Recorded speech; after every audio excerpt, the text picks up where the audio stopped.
Day 6 of the Diddy trial began like any other. Reporters rushing in, murmurs of what bombshell might drop next, but nothing could have prepared anyone for what happened when Monique, yes, that Monique, took the stand. What was once considered a decades-long Hollywood feud suddenly became a federal testimony, and the connections she made between Diddy, Tyler Perry, Oprah Winfrey, and Bishop T.D. Jakes left the courtroom frozen. She didn't just bring words, she brought timelines, receipts, audio, and the kind of truth that made people sit up and listen. For the first time ever, Monique was allowed to say under oath what she's been warning us about for years, and what she said, it changes everything we thought we knew about this trial.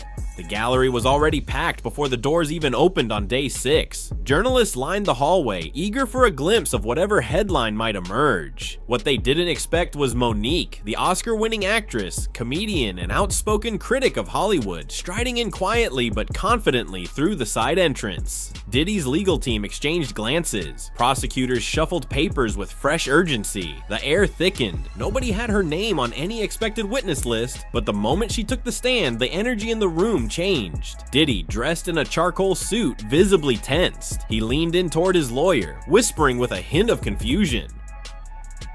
Cameras weren't allowed in the room, but sketch artists captured the moment his trademark stoicism faltered. A slight twitch in his eye, the tightening of his jaw.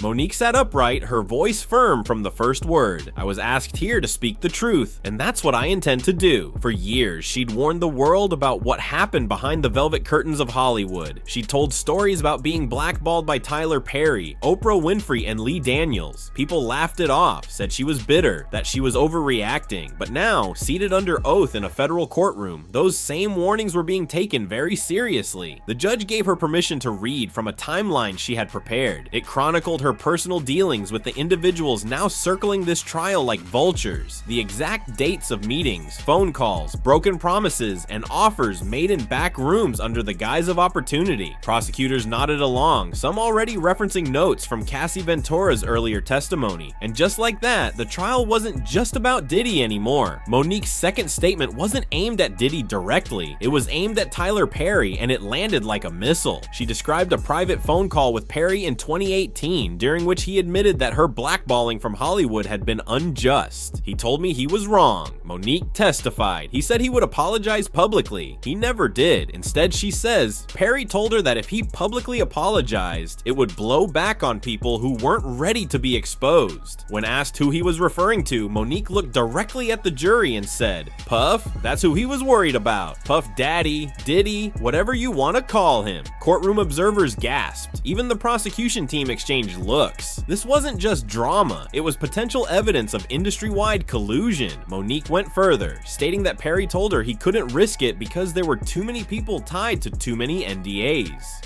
She then presented a written transcript of a recording, a call where Perry told her, there are things going on that I can't be connected to publicly. We've all seen things at Puff's parties that we're not supposed to talk about. The judge allowed the transcript to be entered into evidence, but barred the audio for now, pending authentication. What made this moment so powerful wasn't just the allegation, it was the chilling realization that multiple Hollywood elites may have known what was happening at Diddy's events and remained silent to protect their own brands. Diddy's defense team immediately objected, claiming Monique's testimony was speculative, but the prosecution argued successfully that it provided necessary context about how silence and reputation management protected Diddy for years and possibly facilitated abuse. Then came the moment that truly turned heads. Monique took a breath, adjusted her microphone, and said the words that would headline news stories by the hour's end. I've been to one of Diddy's parties, and I left because I saw something I wasn't supposed to. She testified that in 2006, she was invited to a private gathering in Los Angeles. The invitation came via a friend, a fellow actor who told her it was exclusive and networking gold. Monique arrived at a massive estate in the Hollywood Hills. Valet took her phone. She was escorted inside. There were candles, R&B music playing softly, and a rotation of male and female guests ushered into back rooms. I remember a woman in heels and a man in nothing but a bathrobe. I remember one of Did's assistants saying, It's all about experience here. You're safe. If you sign the NDA. That's when I walked out. She didn't sign. She never went back. What followed were whispers. Nique said her phone stopped ringing for major roles. Invitations to film festivals dried up. She heard from a producer that she was being difficult, but she never forgot that night, and she always suspected her exit had made her a liability. The prosecution asked her if she believed this experience was standard practice at Diddy's events. She nodded. I think it was orchestrated like a system, and when I refused to play along, I got cut out. Her testimony mirrored what Cassie Ventura and others had described. Candlelit rooms, camera setups, experiences involving hired escorts, and luxury hotels disguised as networking havens. But what made Monique's account stand out was her vantage point as a respected actress, not a subordinate. She walked in on her own terms and walked out with her career slowly collapsing behind her. When the prosecution asked Monique whether she believed Tyler Perry had actively protected Diddy's image, she didn't hesitate. Yes, she said, and I believe it was strategic, coordinated, and part of a larger effort to keep things quiet. She brought up a now famous moment that many saw on social media. Tyler Perry walking into Bishop T.D. Jakes' megachurch and writing $1 million check right there in front of the entire congregation. People saw it as a blessing, Monique said. But I saw a transaction, she continued. That donation wasn't just charity, it was damage control. That church is a shield, and people like Diddy use it to create alliances that make them look untouchable. Courtroom murmurs is started. Even the judge glanced up, watching the jury scribble furiously. Monique testified that around the same time as Perry's church donation, several rumors about Diddy and his parties were quietly disappearing from gossip blogs. I knew then that people were being paid, influenced, silenced. That $1 million wasn't just for Jakes, it was for peace. It was for silence. The prosecution brought in photos showing that just weeks after that donation, Perry and Diddy appeared together at a BET event, arms around each other, smiles wide, as if the world wasn't circling with accusations. It painted a picture that supported Monique's claim that the entertainment industry didn't just protect Diddy, it elevated him. Then she paused and looked directly at the judge. You see, I'm not afraid of being black Bilal'd anymore. I've been through it. And let me tell you something, silence is the most expensive price any of us pay, and we've all paid it. At this point in her testimony, the courtroom grew still. Monique reached into her bag and pulled out a printed transcript. This is the call, she said, the one where Tyler Perry admitted he was wrong.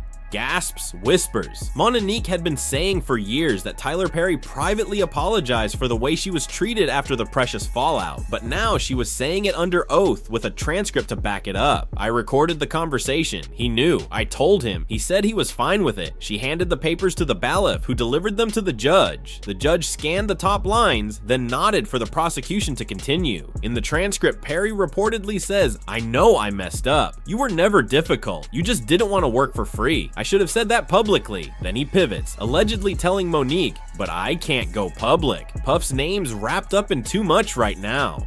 Prosecutors used this moment to explain how Hollywood elites, even those with clean reputations, were afraid of the fallout if Diddy's secrets unraveled. He told me, Monique added that if Puff went down, a lot of people were going with him. People that fund movies, people that sign checks. This part of her testimony validated what former bodyguard Jan Dahl and even Christian Keys had hinted at, that Diddy's web wasn't just about personal power, it was institutional. Monique's voice grew more emotional. He had a chance to clear my name. He didn't because he was protecting something bigger than me, something darker than anyone wants to admit. The judge ruled the transcript admissible, a huge win for the prosecution, and Diddy's attorneys looked visibly shaken. A friendly phone call had just become federal evidence. Then came a name that hadn't been mentioned in this trial so far, but which instantly sent ripples through the room. Oprah Winfrey. Monique didn't bring her up casually. She brought her up with a point. In 2010, I told Oprah something personal, that I'd been abused as a child by my brother. She said she'd never exploit that, but she did. She put my brother on her show, and she did it right after I turned down the Precious Press tour. The courtroom didn't know what to do with that. It was emotional, heavy, but Monique wasn't done. She betrayed me, and when I asked why, she said it was business. But I knew the truth. They were trying to shut me up. She then pivoted, connecting Oprah, Perry, and Diddy through their shared use of NDAs, PR crisis teams, and mutual handlers. They all have the same people cleaning up messes, she testified, and I know this because one of those PR reps accidentally forwarded me an email chain, one where my name, Puff's name, and Tyler Tyler's name were all in the subject line. It was about how to manage optics. She handed over a redacted version of that email, which the judge took under review, but the message was clear. The power structure wasn't just protecting Diddy, it was coordinated. People signed NDAs, people were paid off, careers were built or buried depending on who played along, and Monique, sitting under oath, called it out for exactly what it was: a silence machine built to crush anyone who asked questions. The jury watched as she closed her binder. Her voice never cracked. She wasn't rattled. She didn't need to be, because for the first time, she wasn't just telling her story, she was testifying. As the court reconvened from a short recess, Monique did something nobody expected. She took a breath and calmly said, "Now let's talk about the list." The room went silent again. The prosecution leaned in, eager to let her speak. There is a list in Hollywood. It's not written down, but everybody knows it exists. It's the list of people you don't speak against. The Untouchables. Puff was on that list. Tyler was on that list. And Oprah, she practically created it. She explained that this list wasn't an actual document, but an invisible boundary. The moment you criticized one of these figures, even if you had proof, you were immediately labeled difficult, crazy, or worse, dangerous to the industry. Nique said she found herself on the other side of that boundary in 2010, and she's been fighting her way back ever since. She mentioned names, not with accusation, but with context. "Don't you think it's strange?" she said. "How many people worked with Diddy, Tyler, and Oprah, and then suddenly disappeared?" She cited actors who had one hit show, one award season buzz, and then were gone. Some of them didn't play the game, some of them said no, and then she lowered her voice and said, "And some of them saw things they were never supposed to see." The court permitted her to read a brief statement from a former actor redacted for protection, who described a retreat hosted by a powerful male filmmaker where phones were taken, contracts signed, and strange rituals observed. Monique didn't claim it was Tyler Perry, but she didn't deny the implications either. She let the jury sit with unease. The judge reminded everyone that these were allegations, but Monique's message was unmistakable. The industry wasn't protecting art, it was protecting secrets and the cost of telling the truth. They'll take your career, your reputation, your peace, and leave you to explain to the world why your phone never rings again. When asked directly if she believed Diddy played a role in her career being sabotaged, Monique nodded. "Yes, not at first, but eventually, yes. And I didn't realize how deep it went until years later." She explained that after the presidential campaign fallout, when the blackballing began, she received a call from a junior executive who had worked at Revolt TV, Diddy's media company. He told me, and I quote, "You rubbed the wrong people. It's not just about Tyler and Oprah." Puff doesn't like noise either. The court leaned in. Monique testified that the executive hinted Diddy had been approached by Perry's team for future project partnerships. The deal was simple. She said they wanted access to Puff's platforms, and I was the obstacle. She said that multiple meetings between Perry and Diddy happened behind closed doors, ones she later found out about through mutual contacts. They discussed my name, not as a talent, but as a problem. Then the prosecution presented emails between a PR firm hired by both Revolt and Tyler Perry Studios, discussing managing narratives around Nique and Cassie Ventura. The first time the court saw a direct digital link between both women's reputations being carefully manipulated in tandem. That moment hit hard. Nique continued saying she believed her difficult label was passed around intentionally. They used that word like a virus. In fact, one casting director is infected with it. It spreads to everyone. Soon your name comes up in a room and they already have a reason to say no. It was then that she said something few ever say under oath in Hollywood. I wasn't blackballed, I was whiteballed by black people. People who looked like me and people who feared losing their own spot more than they cared about doing right. I didn't want to be here. Monique began, her voice steady but tired. But I needed to be because what they did to me, what they did to Cassie, what they're doing to young women and men right now, it won't stop unless someone says it with a mic louder than theirs. She explained how she was contacted by the prosecution 2 months prior and initially said, no, I wasn't going to relive it. She said, wasn't going to expose my family, my trauma, my pain again. But then I saw the Prince recording. I saw Diddy shouting in court. I saw Cassie break down on the stand. That's when she said she broke down. Nique described her final decision to testify as a moment of spiritual clarity. I heard my grandmother's voice saying, baby, don't let them write your story without you in the room. And I knew I had to come. Her final minutes on the stand were devastating. The prosecution asked, in your opinion, Miss Jackson, what was the root cause of this entire system of silence? Monique answered, fear.